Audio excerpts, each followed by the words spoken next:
Hello and welcome to the January 24th edition of the Gold, Goats, and Guns Short News. My name is Tom Luongo. We've got a lot to talk about today. I want to talk about Venezuela. So let's start with the very obvious. The United States attempted to stage a coup against Nicolas Maduro's government in Venezuela. Now, I'm no fan of Maduro. I think he's an incompetent bus driver. And,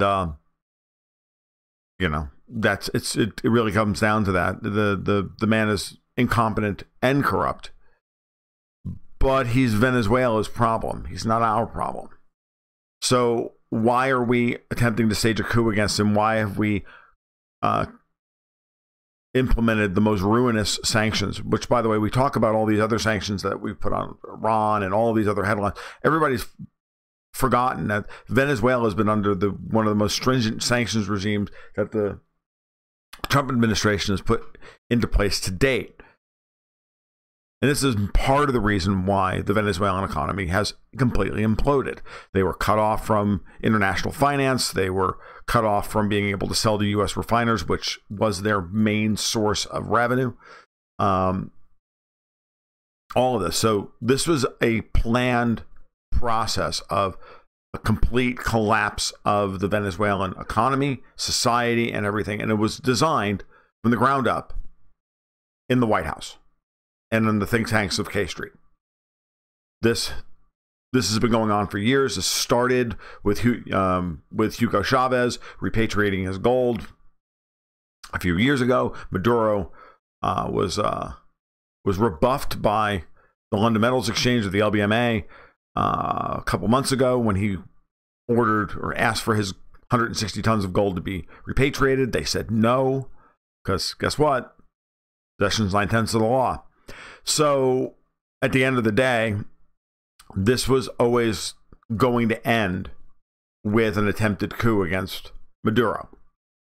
Because in response to pressure on him, Maduro has cozied up to the Russians and the Chinese. The Chinese have pumped as much as $37 billion, from what I understand, into Venezuela. The Russians have signed multiple exploration and production deals with Venezuela to get their oil economy back up and running.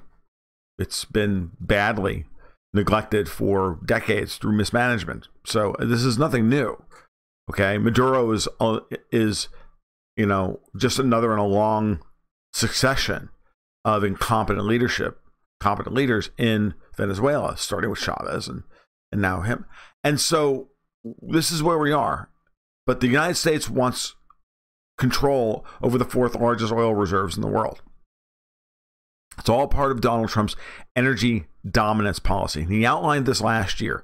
And there hasn't been a whole lot of talk about it. People don't want to admit that Trump is completely and utterly amoral and heartless and thoughtless and ruthless when it comes to this. He wants to replace military assets overseas with financial sanctions through the policy of energy dominance. We will control all of the secondary producers that are not under our thumb. So that means destroying Iran. It means destroying Iraq. It means destroying Libya. It means destroying Venezuela, have them under our thumb. If they won't submit, then we will destroy them. While the U.S. raises its production and to the point of being able to produce the marginal barrel of oil to protect the petrodollar and to protect the current status quo, while Trump goes on one of the most irresponsible spending binges in human history. The more I think about the way he has set his first term of his presidency up, the more I'm horrified by it. I want Trump to do the right thing. I want to be on his side. But after the events of the last few days, every bad thing I've thought about Trump is true. He's not only, for the most part, incompetent at domestic politics, he's economically illiterate,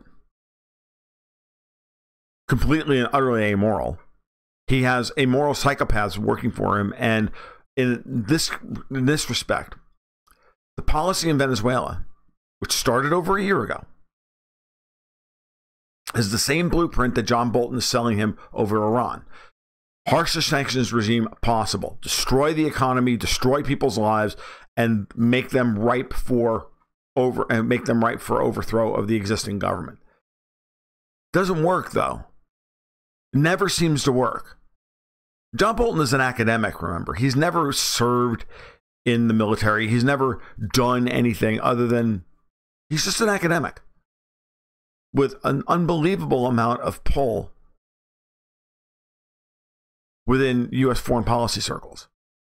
He's also a committed idiot for thinking that this blueprint will work. But as far as I'm concerned, the way I see this is that they pushed for Venezuela now because they were beginning to lose, he and Pompeo were beginning to lose Trump's confidence on their plans for Iran. Trump announced to pull out of Syria, the reduction of troops in Afghanistan. So this push onto Venezuela, especially since the Russians flew a couple of nuclear bombers to Venezuela and back again a couple months ago, which drove them completely beyond the pale, completely insane that the Russians would fly a strategic nuclear-equipped bomber to Venezuela, to Caracas. As far as John Bolton's concerned, that's an act of war, and Russia needs to be nuked off the map. I mean, the man wanted to start World War III with Iran over a couple of kids with some pipe bombs outside the U.S. Embassy in Baghdad. Okay? This is what we're dealing with. These are the people who are running the country right now. They're running their foreign policy. They're running our foreign policy. And so the question now is John Bolton and Mike Pompeo, are they pushing this blueprint so they can prove to Trump that this plan will work when it comes to Iran? That's why the timing on this, that's why this week, at the same time as the Israelis are making massive airstrikes, which have been completely impotent, by the way, against Syria. We've had multiple ISIS attacks now in Manbij and in other areas that ISIS hasn't operated in 2 years, all since the December 20th announcement by Trump he's pulling our troops out of Syria. The full court press is on for Trump to not do that. The full court press is on to prove to him that all of these plans can work. Because look at what they're doing in Venezuela. We have ruinous economic sanctions to destroy the country's economy, to try and undermine the faith in the government. Maduro holds elections. Doesn't matter whether they're legitimate or illegitimate. We have Brenda Snipes in this country counting our votes. We have no right to tell anybody that their elections are illegitimate or otherwise. That's besides the point. Maduro is reelected. The U.S. refuses, of course, to accept the result because we never accept the result of an election that we disagree with the outcome of. And then put the full court press on with everybody from Colombia to Brazil to everyone in the region piling on against Maduro at this point. This is a coordinated effort to try and remove him from power because he has allied himself with the Russians and the Chinese. And he cannot be a beachhead for them here in the Americas. That's geopolitically beyond the pale. So we do all of this and then back a completely unknown opposition leader. By the way, educated in American universities, as all good CIA puppets are.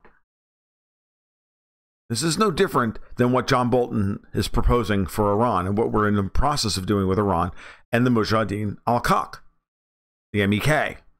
You know, all 50 of them. They're the ones that John Bolton is going to install in in Iran after the mullahs fall. It's not going to happen. Just like Maduro is not going to fall in Venezuela. And so when this fails, the only silver lining here is that when this fails to remove Maduro from power, Trump whose narcissism knows no bounds, will look at this situation and go, okay, John, you had your shot. This isn't going to work. And then he doubles down on changing our foreign policy. Still going to do the energy dominance thing. Still going to try and sanction the world and bully the world through financial means. But we might actually see, like the apotheosis here of John Bolton. Or Trump's just the biggest neocon of the bunch. And he's been playing all of us. You decide. Because I don't freaking know at this point. All right, this has been the Gold, Goats, and Guns short news for Thursday, January 24th, 2019. If you like what you heard today, please give a like and subscribe down below. We're up to almost 1,600 people now on the channel. It's fantastic response to the last couple of videos I've done. You can follow my work over at goldgoatsandguns.com or tomluongo.me. You can also support my work over at patreon.com/goldgoatsandguns. You guys have a great afternoon. Take care. Be well and keep your stick on the ice.